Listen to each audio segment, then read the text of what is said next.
Mortal Kombat is created by video game developers Ed Boon and John Tobias. The official Mortal Kombat video game was released in 1992, and it set the entire video game market on fire. How can you not rip the spine out of somebody that you're playing against and not think this is the greatest game ever? The reaction to the players was ridiculous. I mean, we see crowds of, 50 people crowded around the game. People were driving from New York to play this new fighting game. Violence in video games. The fact is that a new generation of video games crosses that line, containing the most horrible depictions of graphic violence and sex, including particularly violence against women. Yep, and some of that was blood flying there. The market for Mortal Kombat was so hot that a Hollywood producer by the name of Lawrence Kasanoff loved playing the video game so much that he bought some of the rights to create a film. What you do to my machine? Violence in video games. Lawrence Kasanoff tapped into a young, hot, hip British filmmaker by the name of Paul W.S. Anderson. Kasanoff loved Paul W.S. Anderson's directorial debut film called Shopping from 1994 so much that he handpicked Anderson to direct this Mortal Kombat movie. The one thing that you cannot deny is that the fighting in this movie, along with the soundtrack, the score, is phenomenal. Really upbeat, driving metal. It matched the action so well that I think it just became like an anthem. The fight choreography for this movie was developed by Pat E. Johnson, who had some previous work on big Hollywood films such as Enter the Dragon starring Bruce Lee, some of the Karate Kid movies, and some of the Teenage Mutant Ninja Turtle movies. For Mortal Kombat, Johnson collaborated with the film's star, Liu Kang, played by Robin Shou. I did choreograph most of my fight in the movie. Pat's done movies for years, and I have a background in Hong Kong action movies. And I think by joining together, we created something really, really different. The fighting in this movie is extremely well polished. Like, I kept going, rewatching these fights over and over again, trying to find some mistakes. There are a couple of mistakes here and there, like you see punches don't land and, people fall down. This is where you fall down. I do feel the punches and the hits in these fights. The only thing it's missing is blood, and I would have loved like some after effects of people getting bruises and scars on their face after being punched. God damn. And I would have loved some after effects of people getting black eyes and bruises and scars on their face after being punched. So what's this story about? Liu Kang wants revenge against the man that killed his brother, Shang Tsung, played by Kari Hiroyuki Tagawa. The boy is begging for his life, and so it's like, how did you even reach the final boss? We do learn later on in the movie that Shang Tsung loves to cheat to win. Like, he tries to determine the fate of Earthrealm in the Mortal Kombat tournament by challenging Sonya Blade because he is afraid of taking that L from the mighty Earthrealm warrior, Liu Kang. You fool! Our main combatants who have to participate in this world-ending tournament, we have the Hollywood megastar, Johnny Cage, played by Lyndon Ashby. Hey, mister, you're in my chair. He wants to prove to the world that he is the real goods and he is not a phony. I'm gonna get a gun and I'm gonna shoot myself for being in your movie. We have the Special Forces agent, Sonya Blade, played by Bridget Wilson. Let's go! Trust me, Sonya. I trust one person on this planet, Jax. You're talking to her. She has a blood rage against Kano, played by Trevor Goddard, who is half human, half cyborg. I don't really know, but all that matters is that she wants revenge because Kano killed her partner. Then we have Liu Kang, a former Shaolin monk that fled to America and got corrupted by that MTV rap video culture. American life is enfeebled mind. Too much television. And last but not least, we have Raiden, who is played by Christopher Lambert. He is a thunder god who is the protector of Earthrealm. I don't think so. We also meet otherworldly combatants such as Sub-Zero, who is a cryomancer. He has the ability to freeze objects with his hands. He is played by stunt performer Francois Petit. Then we have my favorite character from the video games and this movie itself, Scorpion. He is a hellspawn. He has the ability to make a snake come out of his hand. He is played by stunt performer Chris Casamassa. We cannot forget the sub-boss from the Mortal Kombat video game, Goro, who is a Shokan warrior. He is the right-hand man to Shang Tsung, who helped Shang Tsung win 9 consecutive Mortal Kombat tournaments in a row. I love how they portrayed Goro in this film. It is a complete animatronic. It is a puppet that had a live person inside of a costume. His name is Tom Woodruff Jr., and this character Goro was voiced by Kevin Michael Richardson. I am Goro, General of the armies of Outworld and Prince of the subterranean realm of Shokan. It's easy to follow the story in this film. It's obvious, it's in your face. There are scenes where characters are giving away exposition and dialogue. A handful of people on a leaky boat are gonna save the world. Exactly. I like that though. I like that they had these scenes of exposition with the dialogue explaining to us, the audience, what is going on here. What are the connections between these characters? Why is all of this happening? What's so special about you? I don't know. Princess Kitana is 10,000 years old. We have Talisa Soto, who plays Princess Kitana, and she is 10,000 years old.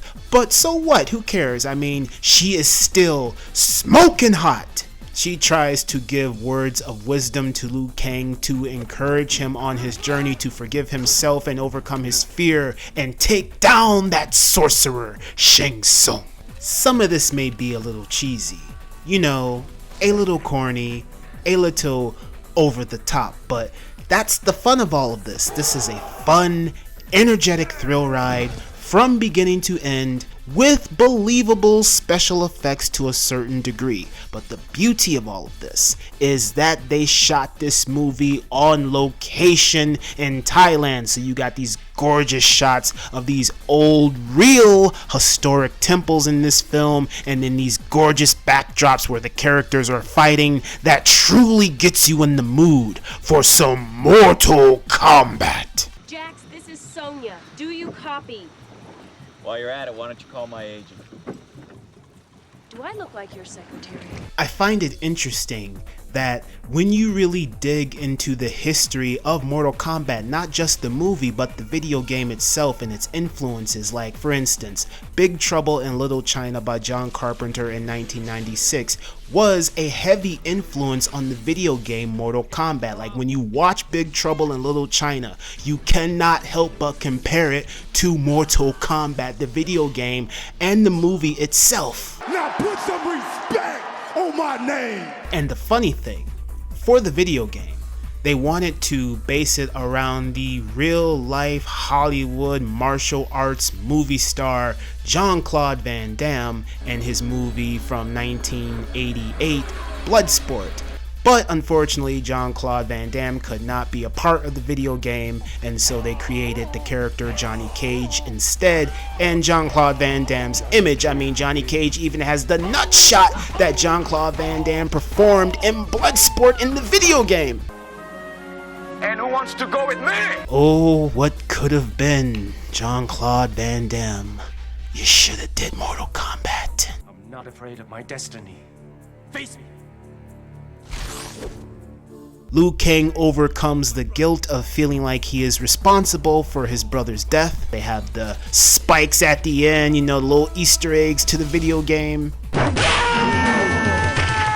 Scorpion wins. Shang Tsung falls on the bed of spikes. His soul leaves, or he doesn't have a soul. All of the souls and vanquished warriors leave his body, and one of those souls is Liu Kang's brother. And Liu Kang's brother forgives Liu Kang for letting him die, and Liu Kang forgives himself. And it's not about death, it's about life. He killed the final Liu Kang killed the final boss, and then therefore all of the lost souls of the warriors were set free, including his brother. So yes, it is not about death, it is about life. Overall, I think this film is phenomenally great. Like I said, it's got great fight choreography from Pat E. Johnson and Robin Shou. My favorite fight sequences in this film, from greatest to least, number one for me is gonna have to be that Scorpion and Johnny Cage fight, baby.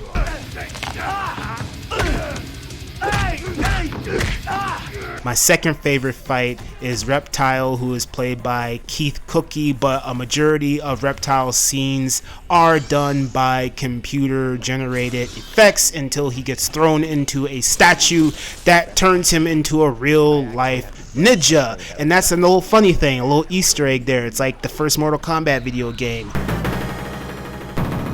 Reptile was a hidden character, so it makes sense for Reptile to pop in the way he does in this movie, kind of like a hidden character.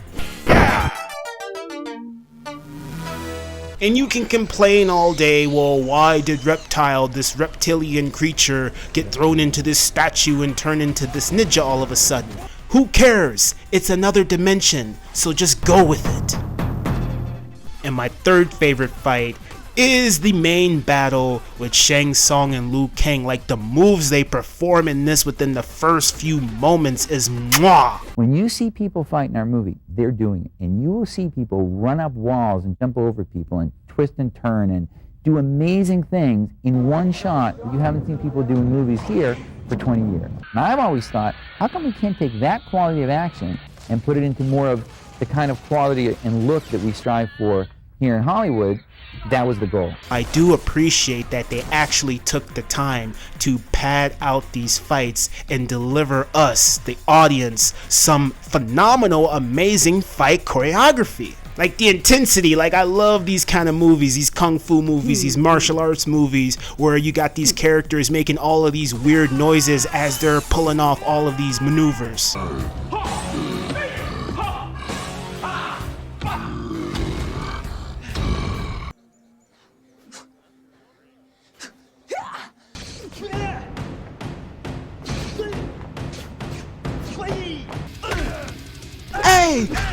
Hey, I think that's kind of funny.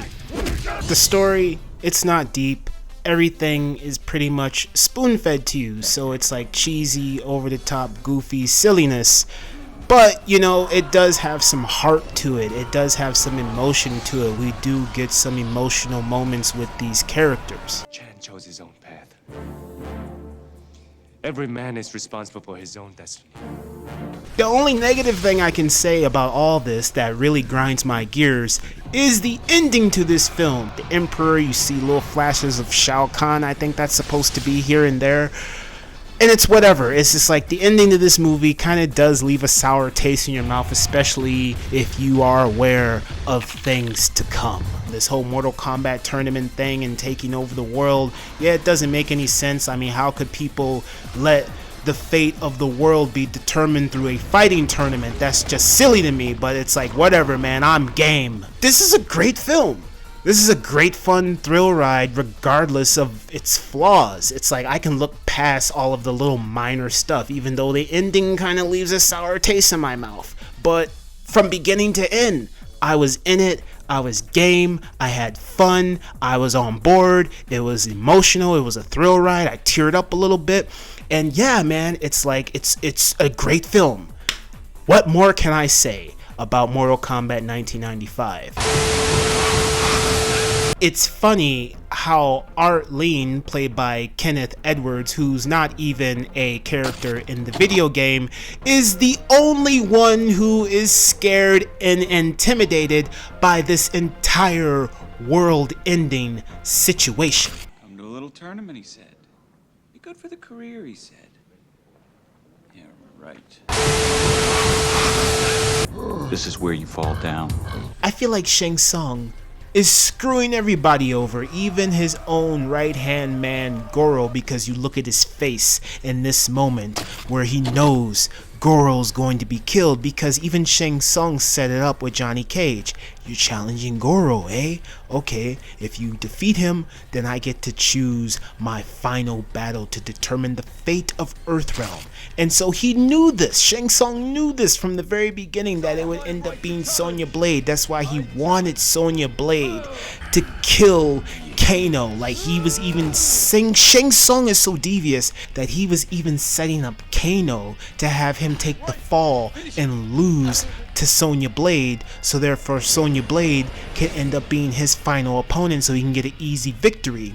He predicted that Goro was going to be defeated by somebody, maybe not Johnny Cage. And even in this moment, you see when he says, go finish Johnny Cage, he knows that Goro's going to his death. I mean, I can even think that Shang Tsung lured Goro to his death.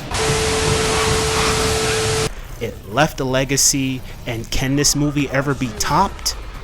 I don't know. So far, it's been very difficult, and we'll see what the future holds. That's all I have to say.